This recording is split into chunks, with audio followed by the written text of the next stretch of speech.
Explain the types of emergency which may occur, such as collision, fire, and foundering.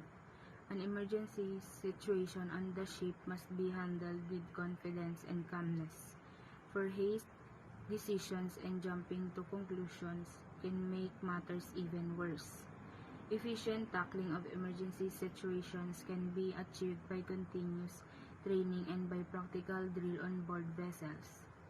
However, it has been seen that in spite of adequate training, people get panic attacks and eventually do not do what they should in an emergency situation.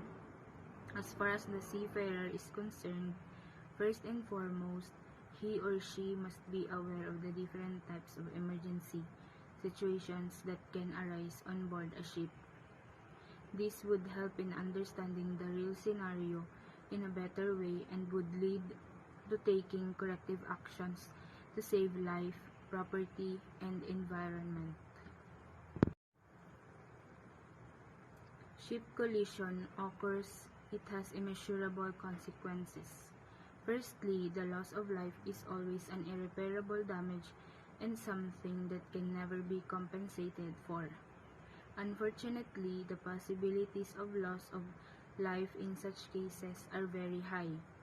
Secondly, the environmental impact is very negative, especially if any one of the vessels in the collision happens to carry any chemicals or any other harmful material that could be dangerous for marine life. It could occur due to a blatant human error, be it an error in judgment or navigation or both. In fact, in the most cases, this is the root cause. In addition to this, any technical malfunction or mechanical failure of the system or machinery like the propulsion unit can also be a genuine cause. And last but not the least, as an act of sabotage can also not be ruled out, although this has not been the case in the majority of the cases thus far.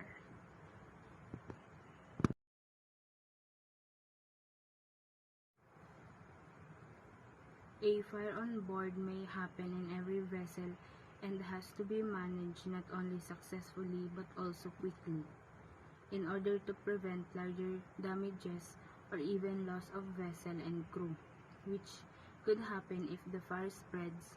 Fire on board is one of the most dangerous emergencies for a vessel. Actions to be taken. As soon as fire is detected, several actions should be taken to ensure the safety of the vessel and the personnel. General alarm should be sounded. Bridge team should be informed. Fire party should muster.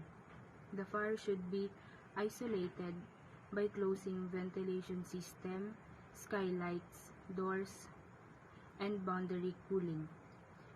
Before entering the fire space, crew should wear the appropriate PPE and use the proper fire extinguishing system regarding the type of fire. During a vessel's voyage at sea, there are many dangers which may affect hers and personnel safety. One of these hazards which may rapidly lead at the worst case scenario for vessel and human life loss is ship flooding.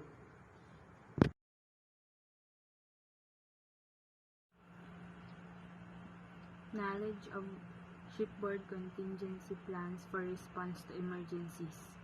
An emergency can occur at any time and in any situation.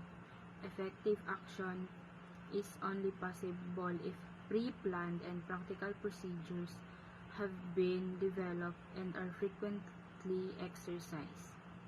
The contingency plan provides guidelines and instructions that assist in making an efficient response to emergency situation on board ships.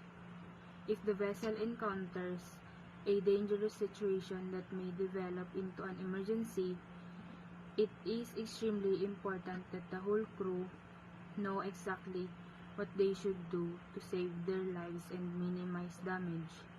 It is worth stating that an abnormal condition need not necessarily